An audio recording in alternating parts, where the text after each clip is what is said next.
El experimento de Milgram. Stanley Milgram fue un psicólogo de la Universidad de Yale que en el año 1961 llevó a cabo una serie de experimentos cuya finalidad era medir la disposición de un participante para obedecer a las órdenes dispuestas por una autoridad, incluso cuando estas órdenes pudieran ocasionar un conflicto con su sistema de valores y creencias. El propósito del experimento consistía en averiguar el umbral de obediencia de la muestra de sujetos voluntarios. A través de anuncios en la ciudad de Connecticut, Milgram reclutó un grupo de hombres de entre 25 y 50 años de edad, a quienes pagaría una comisión de $4 y proporcionaría de una dieta con tal de participar en el experimento, que ellos querían sería sobre un estudio de memoria y aprendizaje. Por lo tanto, estos sujetos desconocían la realidad del experimento en el que participaban. Los participantes comenzaron aplicando descargas leves de 15 voltios, que no suponía más de una simple molestia. Después de un poco más, fue aumentando gradualmente la intensidad de la descarga. Esta secuencia también contribuía a que los sujetos se viesen inmersos en la trampa de la obediencia. Además, llegaron engañados, sin suponer jamás que le harían daño a alguien. No todos los sujetos resultaron ser obedientes sin límite. Una minoría significativa, alrededor del 35%, se negó a administrar las descargas más altas, tanto en el experimento original como en las réplicas posteriores. No importa cuánto insistiera el experimentador, y podría haber algo más entre las diferencias psicológicas individuales y las diferencias culturales pueden ser un factor a tener en cuenta. El experimento se convirtió rápidamente en una referencia cultural del siglo XX y lo que llevamos del siglo XXI, casi un sustituto secular de las parábolas bíblicas y los relatos mitológicos moralizantes en la era de la ciencia y la ética triunfante. La explicación que ofrece Milgram a estos asombrosos resultados es que los sujetos entraron en lo que él llamó estado de agente, caracterizando por el hecho de que el individuo se ve a sí mismo como un agente ejecutivo de una autoridad que considera legítima, aunque la mayoría de las personas se consideran autónomas, independientes e iniciadoras de sus actos en muchas situaciones. Cuando entra en una estructura jerárquica, puede dejar de verse de este modo y descargar la responsabilidad de sus actos en las personas que tienen el rango superior o el poder.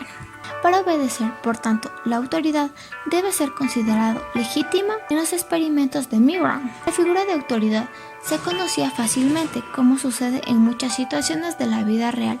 Científicos, médicos llevan batas blancas, los policías y los bomberos llevan uniforme y así sucesivamente.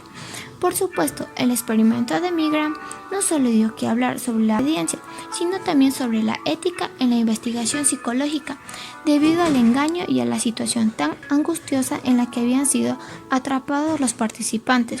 Milgram se defendió diciendo que todos los sujetos habían sido informados cuidadosamente de la verdad tras el experimento y se les cuestionó que el seguimiento mostraba que el 84% tenía sentimientos positivos acerca de sus participantes y el 15% sentimientos neutros y solo el 1.3% describió sentimientos negativos. El experimento que hemos elegido mi grupo y yo es de Milgram. Este fue elaborado por Stanley Milgram en 1963. Este experimento consiste en dos participantes. El primero, que va a ser el estudiante, va a ser mi cómplice. El segundo participante, la víctima, va a ser el profesor. Aquí tenemos los papeles y vamos a hacer el sorteo.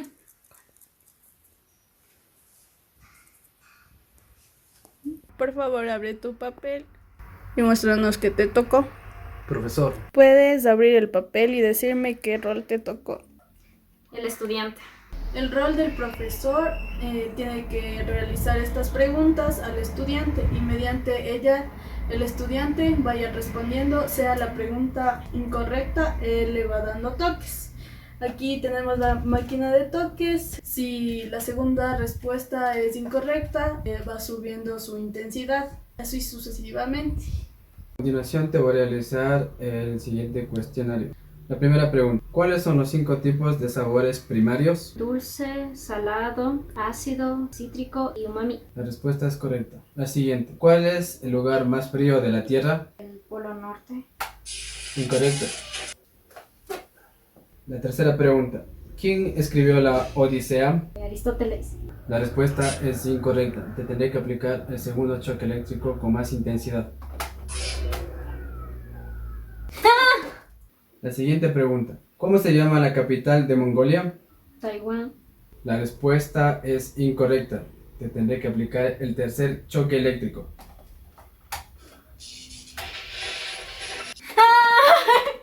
¿Estás sufriendo? ¿Sigo con el experimento? Siga con el experimento. Seguiré con la pregunta. ¿Cuál es el río más largo del mundo? Río Nilo. La respuesta es incorrecta. Te tendré que aplicar el siguiente choque eléctrico. La respuesta correcta es el río Amazonas. La siguiente pregunta. ¿En qué continente está Ecuador? Ya no puedo seguir. Sigue, por favor. En Latinoamérica. A continuación, te realizaré la última pregunta. ¿Dónde originaron los Juegos Olímpicos? En Grecia. La respuesta es correcta. Usted ha terminado el experimento. Pero ya está bien. Sí, ella a ningún rato recibió las cargas eléctricas. Ay, gracias a Dios.